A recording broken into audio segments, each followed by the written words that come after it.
Assalamualaikum warahmatullahi wabarakatuh. Di sini kami dari kelompok 2 akan melakukan presentasi dari kelompok Jigsaw, kelompok 2 pada praktikum biokimia. Nah, di sini anggota dari kelompok 2 atau kelompok ahli tersebut, yang pertama ada Niza Maulida, NIM 40011418058. Ada Yusifa Hidayati, saya sendiri, NIM 40014180660. Ada Anissa Alia Cantika, NIM 400141864. Kemudian ada Selvi Nur Hidayati, NIM 400144159. Dan ada Ega Ayu Oktaviana, NIM 400141803. Langsung saja untuk yang pertama kita akan membahas tentang vitamin A. Silakan. Pertama adalah vitamin A. Vitamin A mempunyai rumus kimia B20H30O atau biasa disebut dengan retinol. Dalam bentuk aldehid, vitamin A biasa disebut dengan retinaldehid, sedangkan dalam bentuk asam biasa disebut dengan retinat. Kemudian untuk struktur kimianya adalah retinal. Vitamin A dalam bentuk aldehid. Kemudian vitamin A adalah vitamin yang larut dalam alkohol absolut, minyak, metanol, dan eter. Vitamin A mempunyai hubungan dengan beberapa macam dalam proses di dalam tubuh. Ada stereoisomer atau biasa disebut dengan retinol, memegang peranan utama di dalam pengobatan. Kemudian mencegah ataksia hebat pada ayam, di mana ataksia yaitu terjadi gangguan pada sistem organisasi, sistem koordinasi yang disebabkan oleh adanya gangguan pada otak dan saraf. Kemudian mempunyai hubungan juga terhadap pertumbuhan dan memelihara membran mukosa yang normal. Mempunyai hubungan juga pada sistem reproduksi, pertumbuhan yang baik dari matriks tulang, dan tekanan cairan cerebrospinal normal. Kemudian, fungsi vitamin A adalah untuk pertumbuhan, menjaga sekresi mukosa, dan menjaga berat badan. Vitamin A terdiri dari 4 macam bentuk, yaitu vitamin A asetat atau retinil asetat, dan vitamin A alkohol, biasa disebut dengan retinol, vitamin A aldehid atau retinal, vitamin A asid atau retinoik asid. Beberapa sumber vitamin A dalam makanan antaranya yaitu hati pada sapi, kambing atau domba, dan minyak hati ikan kod. Untuk selanjutnya ada vitamin D. Nah, vitamin D ini merupakan grup vitamin yang larut dalam lemak prohormon. Vitamin D juga dikenal dengan sebutan kalsiferol. Nah, di dalam tubuh, vitamin ini banyak berperan dalam pembentukan struktur tulang dan gigi yang baik. Lalu, vitamin D merupakan satu-satunya jenis vitamin yang diproduksi dalam tubuh. Saat terpapar cahaya matahari, senyawa prekursor 7-dehidrokolesterol akan diubah menjadi kolekalsiferol. Nah, induksi ini terutama disebabkan oleh sinar UVB. Next. Sumber dari vitamin D itu ada dari jamur, kuning telur, dan juga ikan-ikanan. Ada sarden, salmon, tuna, patin, tiram, dan udang. Lalu fungsi vitamin D itu yang pertama dapat membangun kekuatan tulang. Yang kedua dapat mengatasi gangguan dari penyerapan kalsium di usus. Dan yang ketiga, vitamin D itu juga mendukung pertumbuhan tulang, mencegah tulang rapuh, dan mencegah osteoporosis. Penyakit yang disebabkan oleh kekurangan vitamin D itu yang pertama ada osteomalaika yang membuat tulang menjadi rapuh atau nyeri sehingga cenderung mudah patah serta kelemahan otot. Yang kedua itu depresi, lalu ada demensia, skizofrenia, penyakit jantung, dan komplikasi kehamilan. Kemudian pada vitamin E adalah nama umum dua kelas molekul yang memiliki aktivitas vitamin E dalam nutrisi. Vitamin E bukan nama untuk setiap satuan bahan kimia spesifik, namun untuk setiap campuran yang terjadi di alam yang menyediakan fungsi vitamin E dalam nutrisi. Dengan rumus molekul yaitu C29, H50, dan O2. Vitamin E berfungsi sebagai antioksidan utama di mana menjaga sel dari kerusakan akibat radikal bebas. Life Science juga menyebutkan bahwa manfaat vitamin E adalah menurunkan risiko penyakit jantung, kanker, dan demensia. Sumber vitamin E alami terdapat dalam beberapa jenis makanan, yaitu sayuran hijau. Beberapa jenis sayuran hijau yang diketahui mengandung vitamin E adalah brokoli dan bayam. Kemudian vitamin E juga terdapat di dalam kacang-kacangan, biji-bijian, buah-buahan, dan makanan laut.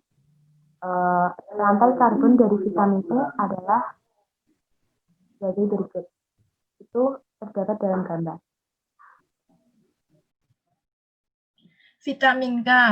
Vitamin K adalah nutrisi yang diperlukan tubuh dalam proses pembekuan darah.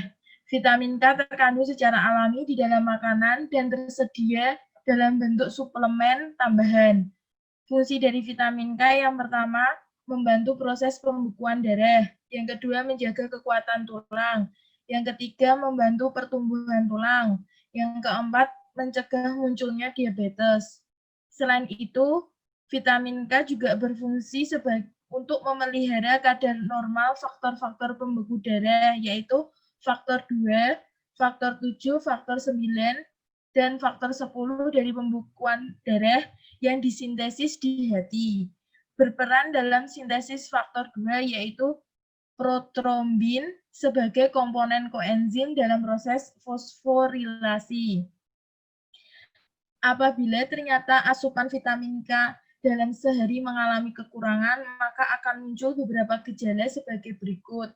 Ketidaknormalan dalam proses pembekuan darah, proses penyerapan mineral, terutama pada bagian tulang yang tidak optimal. Sumber makanan vitamin K yaitu termasuk dalam sayuran hijau, kembang kol, tomat, stroberi, hati, yogurt, dan kuning telur. Di sebelah kanan ada gambar yang merupakan rantai karbon dari vitamin K. Kemudian efek samping dari kelebihan dosis vitamin K yaitu hati dapat membesar, pucat, kemudian meningkatkan keringat, kesulitan dalam bernafas, otot menjadi kaku, pembekakan tubuh, pernafasan tidak teratur, penurunan gerakan atau aktivitas, pembengkakan kelopak mata atau kemerahan pada kulit. Kemudian selanjutnya ada vitamin B. Nah, di sini vitamin B sendiri secara umum, golongan vitamin B sangat berperan dalam proses metabolisme di dalam tubuh, terutama dalam pemenuhan energi ketika tubuh melakukan aktivitas. Lalu pada proses metabolisme, vitamin B berperan sebagai senyawa koenzim yang dapat meningkatkan laju reaksi metabolisme dari berbagai jenis sumber energi. Nah, beberapa jenis vitamin yang tergolong dalam kelompok vitamin B ini juga berperan dalam pembentukan sel darah merah atau eritrosit. Kemudian vitamin B ini merupakan anggota pertama dari kelompok vitamin-vitamin yang disebut dengan vitamin B kompleks. Vitamin B1 dapat larut dalam air, namun tidak dapat larut dalam minyak atau zat pelarut lemak. Nah, di sini ada manfaat dari vitamin B itu sendiri. Yang pertama, mengatur nafsu makan, kemudian memaksimalkan fungsi syaraf dan kardiovaskuler, metabolisme energi, lalu melindungi tubuh dari infeksi, memelihara koordinasi otot, dan mencegah gangguan otak. Jika terlalu banyak vitamin B1 dapat mengganggu perut dan menyebabkan alergi. Selain itu, efek samping terlalu banyak asupan vitamin B1 bisa membuat bibir menjadi biru dan sesak nafas. Kemudian kekurangan vitamin B1 ini dapat menyebabkan penyakit seperti beri-beri dan Wernicke. Kemudian pada bagian kiri PPT dapat dilihat itu ada struktur dari vitamin B1.